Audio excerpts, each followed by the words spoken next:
Bonjour, bonsoir et bienvenue dans votre nouvelle vidéo dédiée au système des enveloppes budgétaires. Pour ceux qui me rejoignent, je suis Bombe, des initiales budgeteuses or not budgeteuses, et j'ai créé cette chaîne pour partager avec vous mon expérience dans le système des enveloppes budgétaires. Au programme de la vidéo, petit débrief sur les 2 semaines de vacances à Hawaï qui étaient juste merveilleuses. Et puis remplissage de la dernière semaine qui sera très courte du mois de juillet 2022. C'est parti! Donc, avant tout, je voulais juste vous dire que je suis super heureuse de vous retrouver. Je suis super contente de faire cette vidéo. Ça m'avait manqué, vous m'avez manqué. Et du coup, voilà. J'espère que pendant ces 2 semaines, chez vous, tout s'est bien passé, que vous êtes restés positifs dans tous les sens du terme, que voilà, vous arrivez à gérer au mieux, que vous faites de votre mieux et que surtout vous êtes content de vous.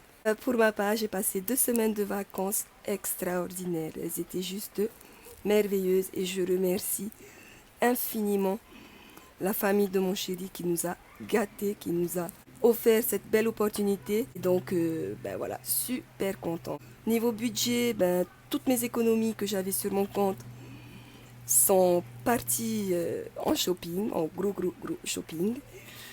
J'ai acheté plein de choses, j'ai trouvé tout ce que j'avais envie. Les enfants sont habillés pour la rentrée, je suis habillée pour la rentrée. On a gâté tout le monde, donc j'ai plus d'économie, mais c'est pas grave.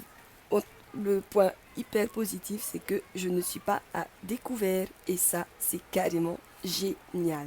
Ce que j'ai décidé de faire pour la dernière semaine du mois de juillet, c'est que je vais laisser l'argent qui est dans l'enveloppe banque qui était dédié à la semaine 3 et 4 de juillet, je vais les laisser pour les semaines 1 et 2. Enfin, je vais laisser cet argent banque pour le mois prochain. Comme ça, je retirerai que le complément. Et j'espère de cette manière pouvoir refaire un peu un fonds de secours sur mon compte en banque. Voilà.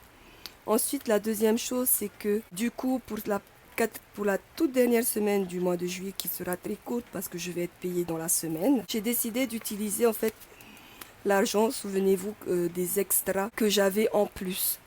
Donc c'était voilà, tout l'argent qui me restait de mon porte-monnaie avant que je commence le système des enveloppes que j'ai commencé en juin. Et en plus, du coup, la monnaie qui reste dans mes charges fixes que je paye en espèces.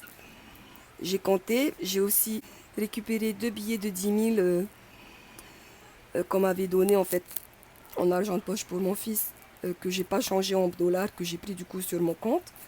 Et du coup, je vais les récupérer aussi pour cette dernière semaine. Donc, en tout, pour la dernière semaine du mois de juillet, j'ai 26 500 francs. Donc, première chose. Ensuite, j'ai décidé de me reprendre un porte-monnaie classique. J'ai essayé d'en trouver un qui soit comme ça, avec des compartiments un minimum.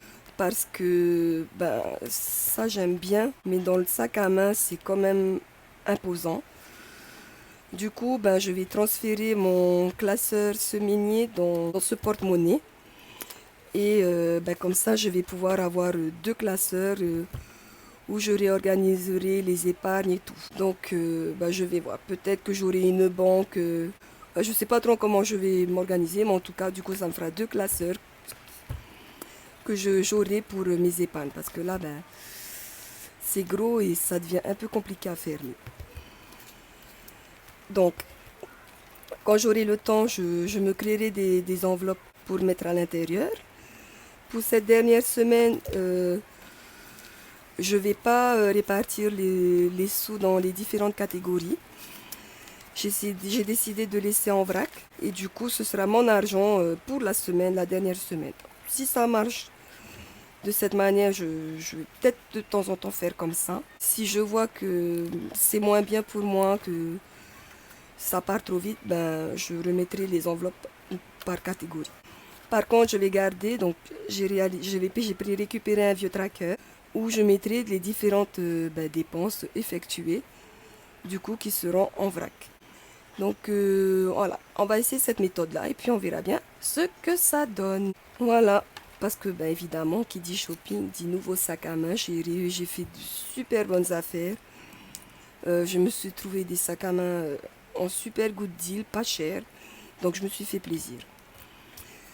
Du coup, j'ai pris le porte-monnaie qui va avec. Et puis voilà. Est-ce que je teste le défi flash? Allez, on va essayer de voir. Défi flash. Hop. Qu'avons-nous pour cette semaine? Semaine blanche. En fait, j'avais envie de vous dire, ça va le faire. Alors, semaine blanche, ce que moi j'entends dans semaine blanche, c'est-à-dire une semaine sans dépenses. Hors dépenses dédiées aux courses alimentaires pour la maison. Parce que bon, ça, on ne peut pas y échapper. En plus, on vient de rentrer, le frigo est vide. Mais par contre, je n'aurai à utiliser normalement que l'enveloppe courses. Si je suis le programme que je m'étais fixé, c'est 15 000 que j'avais dédié pour les courses. Voilà. Donc, on verra bien. Hein. Donc, je vais essayer de relever ce défi. Je vais le mettre ici. Voilà, il est là. Et du coup, normalement, toutes les dépenses que j'effectuerai cette dernière semaine, qui en plus sera très courte, donc c'est vraiment jouable. Parce que j'ai acheté plein de choses pour les enfants, j'ai rien à acheter en vrai. Ce sera tout à fait possible. On fera les courses et puis on s'arrêtera à ça. Voilà, voilà. Sur ce, vous avez vu, j'ai refait mes ongles. C'est... Voilà, je suis contente. Ça, en fait, ça m'a pas coûté cher. C'est pas aussi bien que ce que j'espérais. Mais ça m'a permis de passer un moment détente là-bas. Donc, je suis contente. Et en plus, j'ai fait une pédicure. Le truc que je fais jamais, quoi. Tellement c'était pas cher. Bref. Donc, sur ce, j'espère que de votre côté, tout se passe bien. Que votre dernière semaine du mois de juillet se passera aussi bien. Je vous souhaite que du positif. Souriez à la vie. Et puis, on se voit pour faire le bilan. Nana!